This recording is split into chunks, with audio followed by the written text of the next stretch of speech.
எம்ஜிஆர் சிறுவயதில் நாடகங்களில் நடித்துக் கொண்டிருந்த பொழுது அதிகமாக முடி வளர்த்திருந்தார்.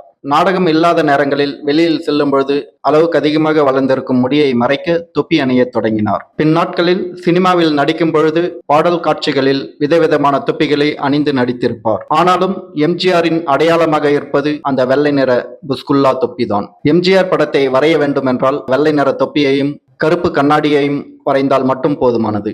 அந்த அளவுக்கு எம்ஜிஆரோடு ஒன்றிப்போனது அந்த வெள்ளை நிற தொப்பி. எம்ஜிஆரின் அடையாளமாக இருக்கும் அந்த புஸ்குல்லா தொப்பிக்கு பின்னால் ஒரு கதை இருக்கிறது. அந்த வெள்ளை நிற தொப்பியை எம்ஜிஆர் அணிய காரணம் அடிமை பெண் படம்தான். ஒருமுறை அடிமை பெண் படத்தின் படப்பிடிப்பு ஜெய்ப்பூரில் நடந்தது. அந்த நேரத்தில் அங்கு வெயில் வாட்டி வதைத்தது. அளவுக்கு அதிகமான வெயிலால் எம்ஜிஆர் மிகவும் அவதிப்பட்டு வந்தார். இதனை அங்கு படப்பிடிப்பை காண வந்த ஒரு நபர் கவனித்து வந்தார். மறுநாள் அவர் எம்ஜிஆருக்கு வெள்ளை நிற புஸ்குல்லா தொப்பியை பரிசாக அளித்தார். அந்த தொப்பியை மகிழ்ச்சியுடன் வாங்கி கொண்ட எம்ஜிஆர் அதை அணிந்து பார்த்தார்.